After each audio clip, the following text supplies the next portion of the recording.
আমি এই অন্তর্বর্তীকালী সরকারের পদক্ষেপ, যেটা আন্তর্জাতিক অপরাধ আদালতের যে আইন, সেটা সংশোধনের মধ্য দিয়ে রাজনৈতিক দল হিসাবে আওয়ামী লীগকে বিচারের প্রক্রিয়ায় নিয়ে আসার যে সংশোধন এটা আনা হয়েছে, সেটাকে স্বাগত জানাই। এই দাবি ফেব্রুয়ারির 5 তারিখে দলের পক্ষ থেকে আমি বক্তব্য দিয়ে সরাসরি উত্থাপন করেছিলাম। তার আগে এবং পরে অনেক জায়গায় আমরা দলীয়ভাবে এই দাবি উত্থাপন করেছি, বাংলাদেশের জনগণ চেয়েছে। আমরা ফেব্রুয়ারির 10 তারিখে মাননীয় প্রধান উপদেষ্টার সাথে দলীয়ভাবে সাক্ষাৎ করতে গেলে লিখিতভাবে সেই প্রস্তাব আমরা মাননীয় প্রধান উপদেষ্টাকে দিয়েছি। এখানে আইনমন্ত্রী ছিলেন। সেখানে আমরা বলেছি, গণহত্যা এবং মানবতা বিরোধী অপরাধের দায়ে আওয়ামী লীগকে রাজনৈতিক সংগঠন হিসাবে বিচারের আওতায় আনতে হবে। সেই জন্য আর্টিকেল 47 অনুসারে যা কিছু সংশোধনের প্রয়োজন সেটা সংশোধনে আনতে হবে।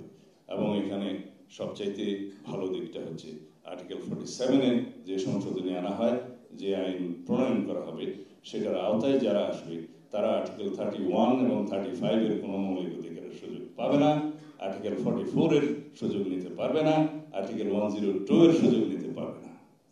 সুতরাং আমি এখনো আইনমন্ত্রীকে অনুরোধ জানাবো যে আইনটা যেন সুষ্ঠুভাবে প্রয়োগ করা হয়, যেন ন্যাশনালি এবং ইন্টারন্যাশনালি এটা বলতে না পারে যে এটা সুষ্ঠুভাবে বিচার প্রক্রিয়া সম্পন্ন হয়নি।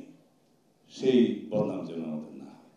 আর অন্তর্বর্তীকালীন সরকারের অন্তর্বর্তীকালীন সময়ের জন্য যে পলিটিক্যাল পার্টি হিসেবে আওয়ামী লীগ এবং তার অ্যাসোসিয়েটদের অন্যান্য অঙ্গ সংগঠনের কার্যক্রম নিষিদ্ধ করার জন্য যে বিধানটা করা হবে, সেই আইনে, সন্ত্রাস বিরোধী আইনে কিছুটা সংশোধনী আনতে মনে হয় হবে। কারণ ওখানে দল নিষিদ্ধের কথা বলা আছে, সম্ভবত কার্যক্রম নিষিদ্ধ করতে গেলে সেখানে কিছু সংশোধনী আনতে হবে। সেটা এনে তারপরে প্রজ্ঞাপন হলে ভালো হবে। এটা হচ্ছে আমাদের পক্ষ থেকে এই জাতির আকাঙ্ক্ষার প্রতি শ্রদ্ধা।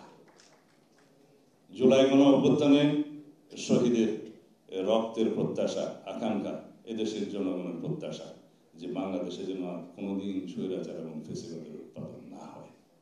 সেজন্য পরবর্তী যে সংশোধনীগুলো আপনারা সংসদে সংবিধানের জন্য প্রস্তাব করছেন, জুডিশিয়ারির জন্য প্রস্তাব করলেন, আমার ভাই আসিফ নজরুল আইনের প্রখ্যাত অধ্যাপক হিসাবে অনুধাবন করেছেন জুডিশিয়ারির যে ক্ষমতা এবং লেজিসলেচারের যে অনেক ক্ষেত্রে ভারসাম্য সৃষ্টি করার জন্য স্থায়ী কমিটিতে যে চেক অ্যান্ড ব্যালেন্স আনানো এবং অন্যান্য সাংবিধানিক প্রতিষ্ঠানের প্রতি যাতে ভারসাম্য সৃষ্টি করা হয়, সেই বিষয়ে আপনাদেরকে আরো বেশি ব্রেন স্টর্মিং করতে হবে। কারণ এখানে যা যা আপনারা বলেছেন এবং লিখেছেন, এগুলো পড়তে গেলে অনেক সময় লাগবে। আমরা দেখেছি। তাতে করে আমার কাছে একটা জিনিস মনে হয়েছে, সব দোষ লেজিসলেচারের, সব দোষ এক্সিকিউটিভের, সুতরাং এই দুইটাকে ধরো। এই মানসিকতাটা একটু আমাদের সংশোধন করতে হবে। রাষ্ট্রের মধ্যে আমার চাইতে আপনারা সবাই বিদ্বান ব্যক্তি।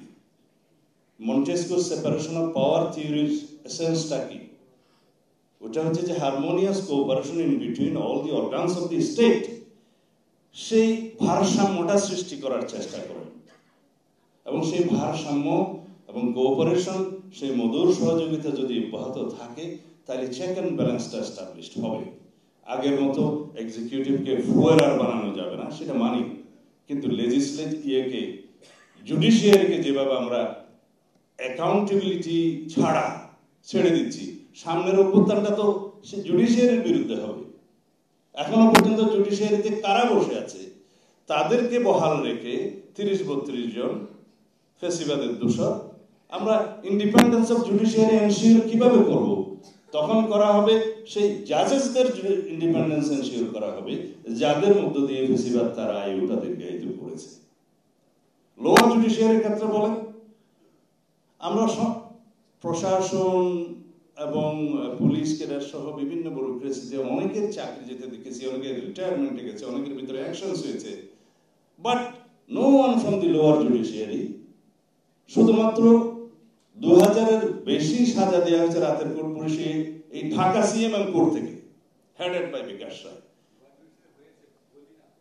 আচ্ছা, আইনমন্ত্রীকে বলবো যে বলা ভালো, যদি অ্যাকশন হয়ে থাকে। কারণ এই লোয়ার জুডিশিয়ারির যেটা আমরা আর্টিকেল 116 অনুসারে চিফ জাস্টিসের হাতে ইন্ডিপেন্ডেন্টলি দেওয়ার জন্য প্রস্তাব করেছি, এটা আমাদের 31 দফার একটা দাবি।